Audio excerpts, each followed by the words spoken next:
19వ సూత్రం చెప్పుకోవాలి మనం, అంతేనా? శ్రీమతే రమ్యజామాతృమునయే విదధే నమః యత్స్మృతిః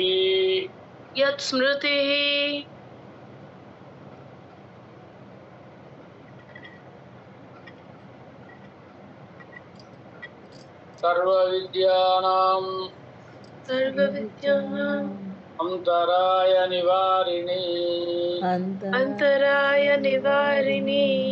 பெரிய திருவடிகளே சரணம். பெரிய திருவடிகளே சரணம். 219వ సూత్రం. தற்சம்பந்த யோக்கியத்தை సంభవిస్తుంబడి ఎన్న అరళి చేయరా. భాగవతోత్తములతో సంబంధం ఉంటే అలోడిపోతుంది అన్నారు. ఆ సంబంధం ఎలా ఏర్పడుతుంది అని అంటే సాయిష్టమని సూత్రం. సంబంధత్తుకు యోగ్యతయుండాంబోదు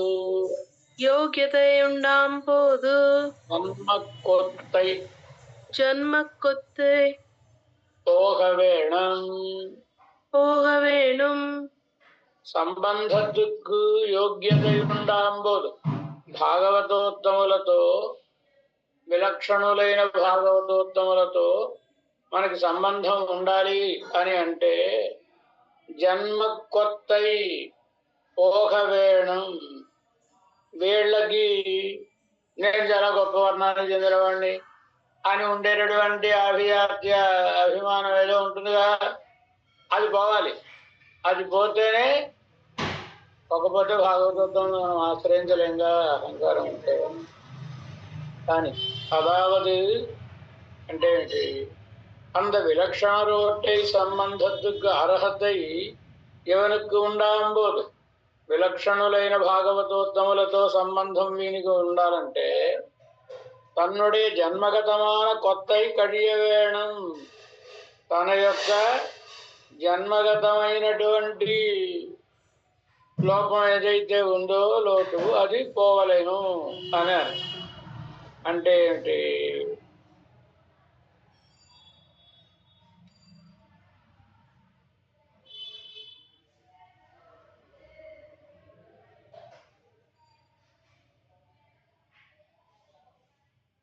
అంటే ఏంటి? దానికి కూడా ఇంకొక సూత్రం వేసి దానికి సమాధానాన్ని అనుగ్రహిస్తుంది. జన్మద్దుకు కొత్తయం సూత్రం. జన్మతుక్కు కొత్తయం అదుక్కు పరిహారమం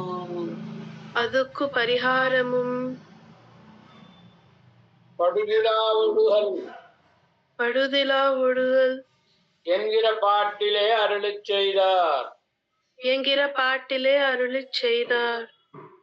జన్మకు లోపం ఏమిటి, అది ఎలా పోతుంది అనే విషయాన్ని படுதிலா ஒழுகலாத்து பலசது பேதிமாறுகள் இசிகுல தவறுகளேலும் எம் மடியாறுகளாது கொழுமினே கொள்மின் అని నిన్నోடும் ఒక్క అరుడినాయిపోల్ మదిలి తిరువరంగత్తానే అని తిరువరంగత్తమ్మ శ్రీరంగనాథం. రంగనాథుని గురించి తిరుమల ప్రబంధంలో తొండరగురు సాయంత్రం భాస్కరం. దాన్ని చదివితే అసలు జన్మకు లోపం ఏంటి, ఆ లోపం ఎలా పోతుంది అనేది తెలుస్తుంది అని. ఏంటి జన్మత్తు అదావదు మయర్వర మదినల మరుల పెట్టు తత్వవిధ అగ్రేసరాయు తదీయ శేషత్వ సీమాభూమియాన శ్రీ తొండరడి పొడి ఆళ్వార్. మయర్వర మదినల మరుల పెట్టు అజ్ఞానము పోవు రీతిగా భక్తి రూపాపన్న జ్ఞానమును భగవంతుడు అనుగ్రహించగా భగవత్ కటాక్షముతో పొంది తత్వవిద్ అగ్రేసరాయ్, తత్వవేత్తలైనటువంటి వారిలో ముందుండేవారు, అంటే యాథాత్మ్యం తెలిసినటువంటి వారు. అది మాత్రమే కాదు, వారు విప్రనారాయణులు. విప్ర కానీ వారి భావన ఎంత గొప్పది. తదీయ శేషత్వ సీమా భూమియాన, భాగవత శేషత్వమునకు చివరి హద్దు ఏదైతే ఉంటుందో ఆ హద్దులో నిలిచిన వారు. వారి తిరునామమే భక్తాంఘ్రి రేణువు, తొండర్ అడి పొడి. భక్తుల యొక్క తొండర్, భక్తుల యొక్క అడి పాదము, పొడి పాదరవేసి, భక్త అంఘ్రి రేణువు అని తిరునామాన్ని ధరించినటువంటి మహానుభావులు. అంతకంటే సీమాభూమి ఏమిటి తదీయ శేషత్వానికి? అలా అంటే ఎందుకోసమని సాగిస్తున్నారంటే జ్ఞానం ఒకటే కాదు, ఆచరణం కూడా. భగవద్దత్తమైన దివ్య జ్ఞానం, వారికి ఆచరణం తదీయ శేషత్వ పర్యంతం ఉండడం. రెండూ ఉన్నటువంటి వారి మాట కదా మనకి ప్రమాణం. కనుక వారి యొక్క శ్రీ సూక్తిని అనుగ్రహిస్తున్నారు.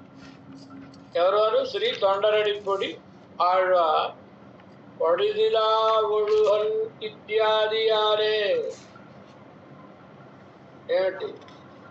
బ్రహ్మాతుడు అంటే ఆ పాసురం. పడుదిలా ఒడుహరాత్ పలసెదు పేదివార్హల్. దోషం లేనటువంటి, దోషం అంటే విచ్ఛేదం, విచ్ఛేదం లేనటువంటి బ్రహ్మదేవుడి దగ్గర, మనం ఇప్పుడే చెప్పుకున్నాం మన పాసురాలు. బ్రహ్మదేవుని దగ్గర నుంచి ఈతడి వరకు మధ్యలో విచ్ఛేదం లేకుండా అలా వేద విద్య అనవద్యంగా వచ్చిందనమాట. అలాంటి వాళ్ళలారా వాళ్ళకి చెప్తున్నారు తొండరుడే గారు. ఒడిదిలా పడుదిలా ఒడుహరాత్, ఆ ప్రవాహానికి ఎక్కడ ఆటంకం లేకుండా ఉన్నటువంటి పలసెదుప్పేది వారు చక్కగా వేదాంగములు అన్నిటిని చదువుకున్నటువంటి వారు లారా. ఇషికులత్తవరహడేరు, తక్కువ కులంలో జన్మించిన వాళ్ళైనా ఎం అడియారు హడాహిల్, మా దాసులైనట్లయితే వాళ్ళని కొడుమిని కొడుమిన్ వాళ్ళకి ఇవ్వండి, వాళ్ళ దగ్గర అంటే విజ్ఞానం వాళ్ళ దగ్గర అనేది పుచ్చుకోనండి అని నిన్నోడు ఒక్కబడి పడవరుడినా అయిపోల్, నీతోటి సమానంగా ఎంచేత సత్య పూజ్యు. అక్కడ మూలం ఆచార్య హృదయకారులు అద్భుతమైనటువంటి సూత్రం. ఏమని? అది పడి ఎడుపు అంటే, పడి ఎడుపు అంటే విశ్వామిత్ర తులసి భృత్యరుడే సహపఠితరాయ్ అనే మంచి సూత్రం. ఆ సూత్రంలో అనుగ్రహిస్తూ పడి ఎడుపు అంటే పడి పడి ఎడుపు అంటే భగవంతుని సూక్తి, సూక్తికి వివరణం అనమాట. అంటే భగవంతుడు చెప్పిన మాటకి ఇప్పుడు ఈ పాసురం అనేది పడి ఎడుపు, భగవంతుని సూక్తికి వివరణం. భగవంతుని సూక్తి ఏంటి? సత్యపూజ్యో యథాఖ్యహం తత్పాదాంబు వదులం తీర్థం తదుచ్చిష్టం సుపావనం తస్మై దేయం తదోగ్రాహ్యం అని చెప్పిన మాటలు. దానినే ఈ పాసురంలో ఆళ్వార్లు మనకి అనుగ్రహిస్తున్నారు. ఏమని? కొడుమని తస్మై దేయం తదోగ్రాహ్యం. దానికి అర్థం ఏమిటి అంటే, అదే సంప్రదాయబద్ధంగా చదువుకోకపోతే మనం భాషకు మాత్రమే అర్థాన్ని తెలుసుకుని అర్థం చెప్పేసుకుంటాం అనుకుంటే ప్రమాదాలు. ఆయనకి ఇవ్వండి, ఆయన దగ్గర పుచ్చుకోండి అంటే ఏమిటి ప్రసాదమా, లేకపోతే మరోట అని కలగలుపు కాదు. చాలా శాస్త్రీయమైనటువంటి విషయములను అవగతం చేసుకునేటప్పుడు అది కత్తి పదునులా ఉంటుంది. జాగ్రత్తగా మనం కనుక అర్థాన్ని చెప్పుకోకపోతే నశించిపోయే ప్రమాదం. ఎందుకంటే ఇప్పుడు ఇంత మనం కాలక్షేపం చెప్పుకుంటున్నామా, తక్కువ వర్ణం గొప్పదే అన్న. ఏ విషయంలో గొప్పది అది సునిశ్చితమైనటువంటి అర్థం. అంటే ఇప్పుడు వాళ్ళు మనం సంబంధాలు చేసేసుకుందాం, ఒకళ్ళింట్లో ఒకళ్ళని తినేద్దాం, ఇవన్నీ అర్థాలు కాదు. ఇవన్నీ అర్థాలు అయితే శాస్త్రం వ్యర్థమైపోతుంది. శాస్త్రం చెప్పినటువంటి నియమాలు నిబంధనలు వ్యర్థమైపోతాయి. కనుక వారిని గౌరవించండి, వారితోటి వారిని తక్కువ వర్ణానికి చెందిన వారిని అవమానించకండి, వారిని గౌరవించండి.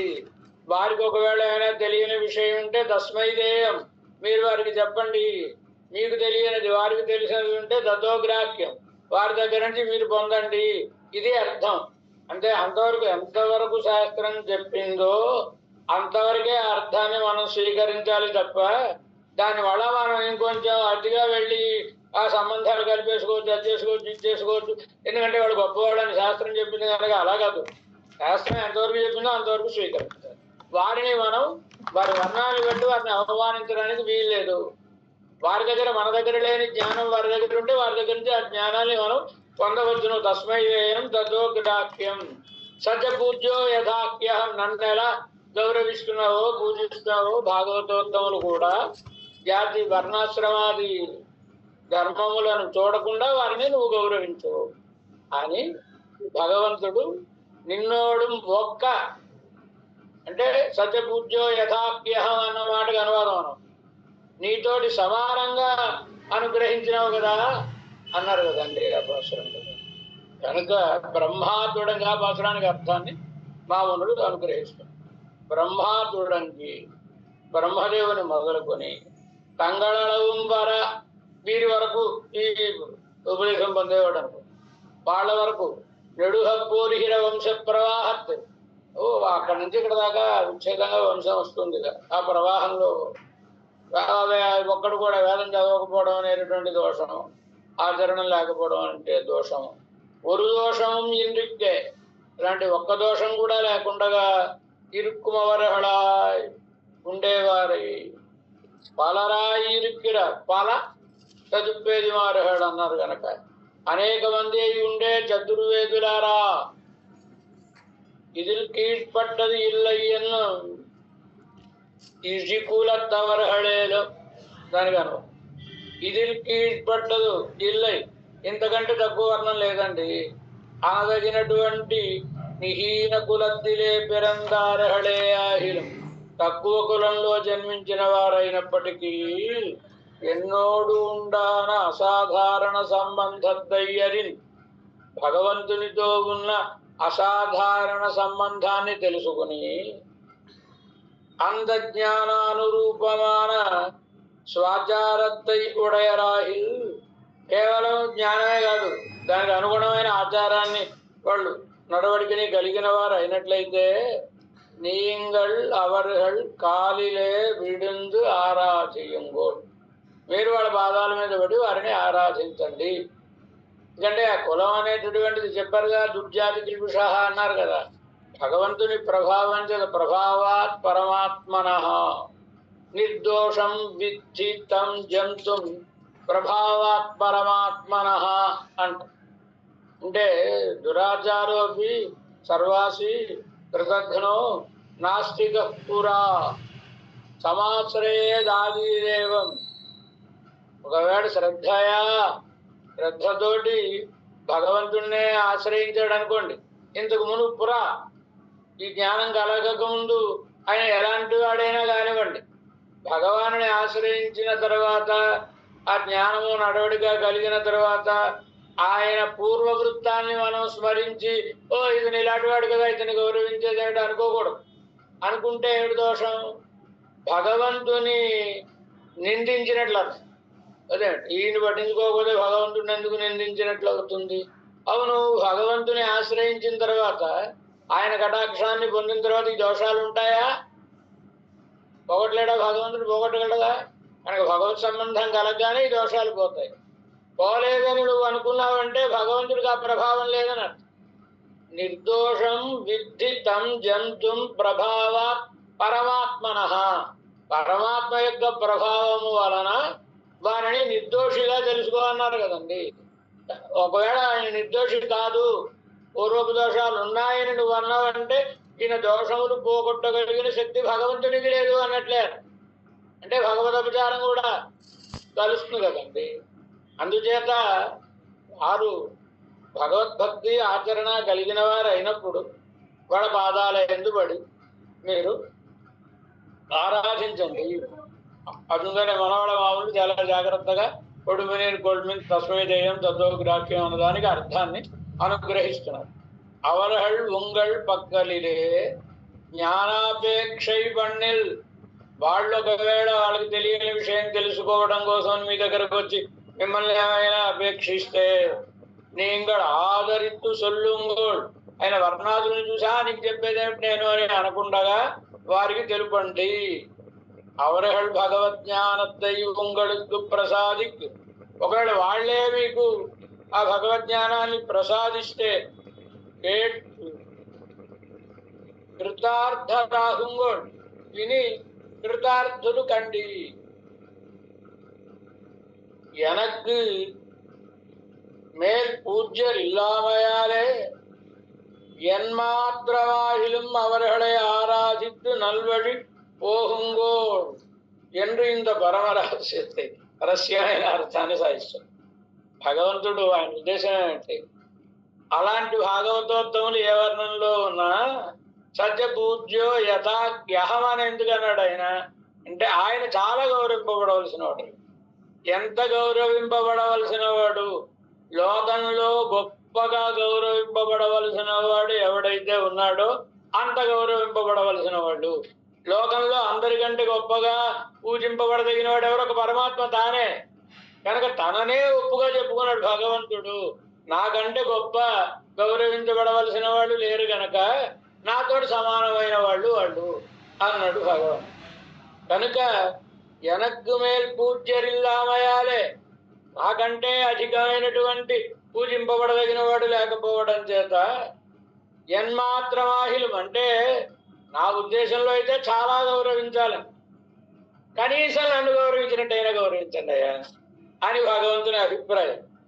కనుక ఎన్మాత్రమాహిలం అవరహడే ఆరాధి, వారిని ఆరాధించి నల్వళి పోహుంగోల్, మంచి మార్గంలో అంటే బాగుపడండి, నడవండి என்று இந்த పరమరహస్యத்தை అని ఈ పరమరహస్యమును భగవానుడు భక్తిరష్టవిధ ఏష యస్మిన్ మ్లేచ్ఛేపి వర్తతే ముందే చెప్పాడుగా భగవాన్. మొన్న కూడా చెప్పుకున్నాం కదా మనం, 8 రకములైనటువంటి భక్తి ఉంటుంది అని. స్వరనేత్రాంగ విక్రియ, మదర్థేడంభవర్జనం ఇత్యాదులని చెప్పారు కదా.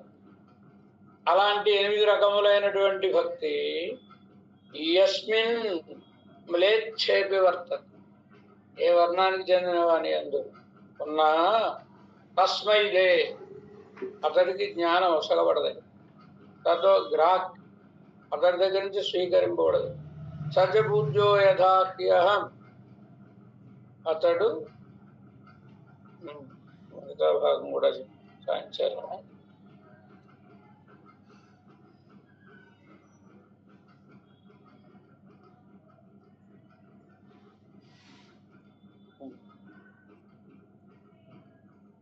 ఏమంటున్నారు? ఇంకా ఉంది అక్కడ.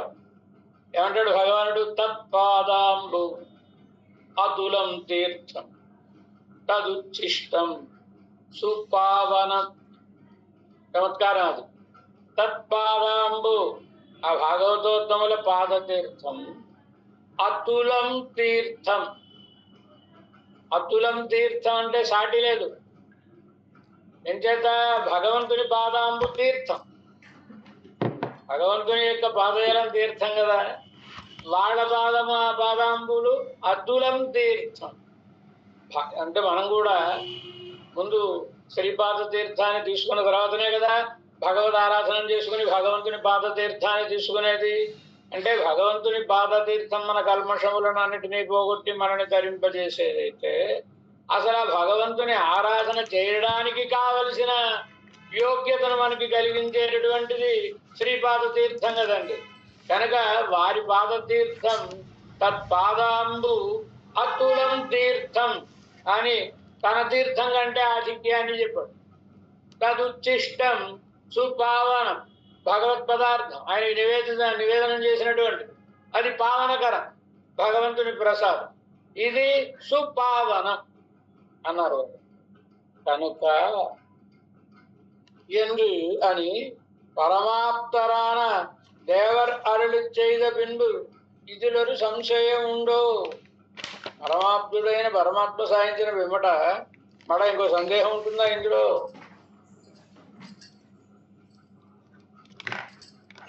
இப்படி உபதேசித்த மாத்திரமாய் போகாதே கோயிலே வந்தருளி லோகசாரங்க மகாமுனிகள் தலையிலே திருப்பானை ஆழ்வாரை வைத்து இவ்வர்த்தத்தை வியாபரிப்பித்து కాటిత్తిరీరో ఎన్న ఈ కేవలం దాన్ని ఉపదేశ మాత్రంగా ఎలా గౌరవించండి అని చెప్పడం కాదు, ఆచరణలో ఈ వృత్తాంతాన్ని అంటే మామూలుగా శాస్త్రములన్నీ ఏంటి భగవంతుని ఆజ్ఞారూపములు కదండి. ఆర్డర్ ఇచ్చేస్తే సరిపోదు, దాన్ని ఇంప్లిమెంట్ చేసి చూపించాలి. అది ఇంప్లిమెంట్ అయితే ఇంక దాని తర్వాత మళ్ళీ మనం ఎవడం కోర్టుకు వెళ్ళినా ఏం చేసినా ఏదో ఉన్న రీతిగా ఉండనివ్వండి అంటాడు తప్ప దాని మీద ఏం చేయడానికి లేదు. కనుక ముందు ఇంప్లిమెంట్ చేయాలి. భగవంతుడు శాస్త్రాన్ని చెప్పుకోవడం కాదు, దాన్ని ప్రయోగంలో చూపించాడు. ఎలా చూపించాడు ఆయన? శ్రీరంగంలో తిరుప్పాణి ఆళ్వార్ల విషయంలో లోకసారంగ మహాముని ఆదేశించాడు, వెళ్ళవయ్యా, వెళ్ళి ఆయనకి నేను దర్శనం ఇవ్వాలనుకుంటున్నాను, వెళ్ళి తీసుకునిరా అంటే భగవద్ ఆజ్ఞానుసారం ఈయన వెళ్ళి ఆయనను భుజముల మీద కూర్చోబెట్టుకుని తీసుకొచ్చారు కదండి. కనుక మునివాహనులు కదా ఆయన, లోకసారంగముని వాహనంగా కలిగి ఉండి పెరుమాళ సన్నిధానానికి వెళ్ళినటువంటి మహానుభావులు కదా. అంటే రంగనాథుడే దానిని ఆచరణలో అతను ఎలాంటి వాడైనా, ఏ జాతికి చెందిన వాడైనా నా భక్తుడైతే కులీనులైన వారి చేత కూడా ఆరాధ్యుడవుతాడు అనడానికి దానిని ఆచరణలో చూపించాడు భగవానుడు. ఇప్పటి ఉపదేశిత మాత్రమైపోహాదే, కేవలం సత్యపూజ్యో యథాఖ్యమని ఉపదేశించడం మాత్రమే కాకుండా కోయిలిలే వందరుడి శ్రీరంగంలోనికి వచ్చి వేంచేసి ఉండి, రంగనాథుడిగా వేంచేసి ఉండి, లోకసారంగ మహామునిగడు తలయిలే లోకసారంగ మహామునుల యొక్క శిరస్సునందు తిరుప్పాణి ఆళ్వారవై దాన్ని ద్రోహింపజేసుకొని వచ్చేలా చేసి ఇవర్ధத்தை వ్యాపరిపిత్తు కాటిత్తిలీరో దీన్ని మీరు వ్యవహారంలో కూడా చూపించలేదా? ఇప్పాటిలే ఈ పాసురంలో అభిజనాద్యభిమాన జన్మ కొత్త ఏమన్నారు? సూత్రం ఏమిటి? ఆ జన్మ లోపం ఎప్పుడు పోతుంది అంటే ఇలాంటి వారిని ఆశ్రయించినప్పుడే ఆ కొత్త అయిపోతుంది. నేను గొప్పవాడిని అనే కాదు. ఏమైంది ఇప్పుడు లోకసారంగం అంటే పరమాత్మ సన్నిధానంలో, రంగనాథుని సన్నిధానంలో వ్యవహారాలన్నీ నిర్వహించేవారండి. అంత గొప్పవారు వచ్చి రావయ్యాను ఆయన రంగనాథుడు రమ్మంటున్నాడు, ఆయనకి దర్శనమిస్తాడంటే అయ్యా నేను పెరుమాళ సన్నిధానానికి రానండి, నేను రాకూడదు కదా, నేను వస్తే ఆయనకి ఎక్కడా మంగళం కలుగుతుందో అమ్మో నేను తొక్కనండి అని అంటే స్వామి ఆజ్ఞ అవ్యాహతమయ్యా, మీరు తొక్కను అనుకుంటే అయితే నా భుజముల మీద అధిరోహించండి అని అధిరోహింపజేసుకుని తీసుకుని వెళ్ళారు. అంటే ఈయన ద్వారా ఆచరింపజేసి చూపించాడు. ఎంత గొప్పవారైనా, అవతలి వారు ఎలాంటి వర్ణంలో జన్మించిన వారైనా యోగ్యులైతే శిరసా వహించవలసినదే అని. ఇప్పాటిలే ఈ పాసురంలో అభిజనాద్యభిమాన జన్మ కొత్తై విడుదలవుతానే ఈ పాసురంలో గొప్ప కులంలో జన్మించడం వలన వచ్చినటువంటి లోపం అహంకరించడం, అంద దురభిమానమిల్లాద విలక్షణరాన, అది తక్కువ కులంలో పుట్టిన వాడికి అహంకారం ఉండదుగా. ఆ దురభిమానం లేనటువంటి విలక్షణులైన తదీయులైన భాగవతోత్తముడు వాళ్ళ విషయంలో పన్నం అనువర్తన విశేషం అదుక్కు పరిహారం, వాళ్ళని మనం ఆశ్రయించి అనుసరించి వర్తించడం అనేటటువంటిది దానికి పరిహారము అని సువ్యక్తమాహ అరళిచ్చైదా. సువ్యక్తముగా నిన్నోడు ఒక్క వడిపడే వరుడినాయిపోల్ అంటే తొండరెడ్డిపడే ఆడవారు పెరుమాడితో సంభాషిస్తున్నటువంటి పాసురం కదా అది. లోకానికి అంతా పరమాత్మ జగద్గురు అయితే ఆయనకే చెప్పినటువంటి ఆయన తొండరెడ్డిపడే ఆడవారు కనుక ఆ వ్యాఖ్యానం కూడా యథాతథంగా వారి సూక్తులను బట్టే వ్యాఖ్యానం చేసి మీరు చేయలేదా, మీరు నిరూపించలేదా అని మనవాళమామునుడు యొక్క శ్రీ సూక్తులలో కనుక ఏవం భూతమాన ఈ రీతిగా ఉండే జన్మ కొత్త కడింది, జన్మ యొక్క లోపం పోయి విలక్షణ రొట్టై సంబంధం ఉండాహవే, విలక్షణులైన భాగవతోత్తములతో సంబంధం ఉన్నంతని యవనం విలక్షణనాయి విడు ఈయన కూడా విలక్షణుడు అయిపోతాడు అండి అలాంటి భాగవతోత్తముల్ని ఆశ్రయిస్తే అని అంటే అరళిచ్చేహిరా సాయిస్తున్నాడు. ఏమని? సూత్రం.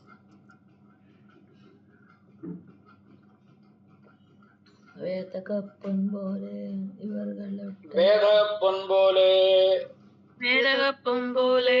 இவர்களோட்டை సంబంధం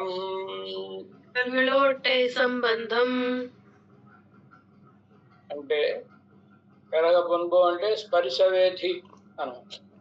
తన స్పర్శతో అవతలి ద్రవ్యాన్ని వేధించి దానిని బంగారంగా మార్చేటటువంటి. ఇప్పుడు అది ఇనుప ముక్కండి, ఈ స్పర్శవేది తగలగానే అది బంగారం అవుతుందా లేదా? అలాగే ఆ భాగవతోత్తములతో సంబంధం వలన ఈయన కూడా యోగ్యుడు అవుతాడు అనడానికి ఉదాహరణగా రాయిస్తున్నారు అన్నమాట. ఏవని வேதகம் என்று திராவிடோக்தியாலே அருளிச் செய்கிறார். వేదక పొన్నావదు. 7 వేదక పొన్నంటే అనేక సిద్ధౌషధంగళై ఇట్టు, అనేక పలహాలూరికి దాన్ని ఏదో మరిగించడం అలాంటి ఇలాంటి చేసి గుడికయాహ పండి దాన్ని ఒక గుడికగా చేసి రసవాదిகள் ఈ విద్య చేసినటువంటి వాళ్ళు వాళ్ళ యొక్క కయ్యిలిరుక్కు స్పర్శవేధి యానపోన్, స్పర్శించడం వలన అవతల పదార్థాన్ని వేధించి మార్చేటటువంటిది అయినటువంటిది ఆ ద్రవ్యం. అది స్పర్శ మాత్రత్తాలే, దాన్ని స్పర్శింపజేసినంత మాత్రం చేతనే ఇరుంబై పొన్నాకుమోపామా పోలే ఇనుమని బంగారం చేసేటటువంటి రీతిగా ఉంటుంది. జన్మసిద్ధమాన నైత్యాదిహళై కూడా జన్మ వలన సిద్ధించిన నైత్యాదులను కలిగినటువంటి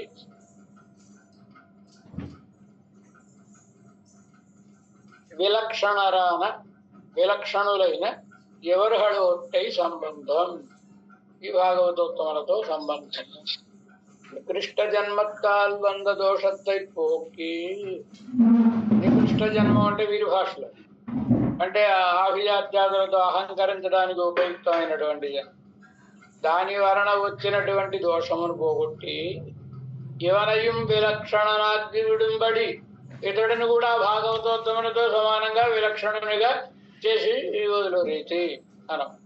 ఇప్పటి ఈ రీతిగా స్వసంబంధత్తాలే తన సంబంధం చేత ఇత్తలిల్ దోషత్త ఇక్కడి యువతలో ఉండేటటువంటి దీని దోషములను తొలగించి స్వసామ్యాపత్తి ఇద్దరు తమతో సమానమైన స్థితిని పొందడాన్ని ఇచ్చే విలక్షణరాన అవరహళి విలక్షణులైన వారిని ఎంగనే ప్రతిపత్తి పణ్ణి ఇరుక్క వేయడం, వారిని మనం ఎలా చూడాలి, ఎలా భావించాలి అంటే అరుళిచ్చైహిరార్ సాయిస్తున్నారు. అంటే అలాంటి భాగవతోత్తములు కనబడినప్పుడు వారిని మనం ఎలా అనువర్తించాలి, ఎలా భావించాలి చూద్దాం. இவர்கள் பக்கல் சாமிய புத்தியும் ஆதிக்ய புத்தியும் நடக்க வேணும். அதாவது ஆச்சாரிய துல்யர் என்றும் சம்சாரிகளிலும் தன்னிலும் ஈஸ்வரனிலும் அதிகரி என்றும் நினைக்கை. అలాంటి భాగవతోత్తముల్ని మనం ఎలా భావన చేయాలి అంటే చేస్తున్నారు. ఎవరి పక్కల్ వీరి పట్ల సామ్య బుద్ధియం ఆధిక్య బుద్ధియం నడక్క వేయడం, వీరు సమానులు అనేటువంటి బుద్ధి ఉండాలి, వీరు అధికులు అనేటువంటి భావన ఉండాలి ఆ భాగవతోత్తముల విషయంలో. సమానులు అంటే ఎవరితోటి సమానులు? మనతోటి సమానులే. ఎవరితోటి సమానులు? ఎవరికంటే అధికులు అంటే సూత్రకారులే వివరిస్తున్నారు. ఏమని? అదావదు అనగా ఆచార్య తుల్యర్ సములని అంటే మా ఆచార్యులతోటి సమానులు. భాగవతోత్తముల్ని దర్శించినప్పుడు మా ఆచార్యులతోటి సమానులు అనే భావనతో వారిని సేవించవలెను. సామ్య బుద్ధియం ఆచార్య తుల్యరియన్రు మా ఆచార్యులతో సమానమైన వారు అని గౌరవించడం. తర్వాత సంసారిహడిలం తన్నిలం ఈశ్వరనిలం అధికర్ నాకంటే సంసారుడు మనకు కనబడేటటువంటి సంసారుల కంటే తన్నిలు తనకంటే భగవంతుని కంటే అధికులని భాగవతోత్తమనులు భావన చేయవలెను ಎಂದು ನೆನೈಕ್ಕೈ వ్యాఖ్య.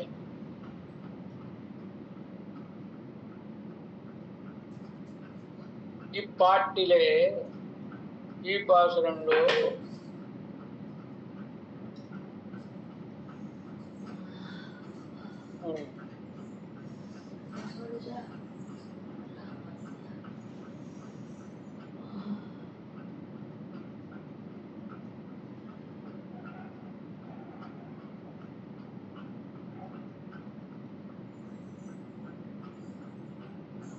ఆచార్య తుల్య సామ్య బుద్ధి సమానుడు.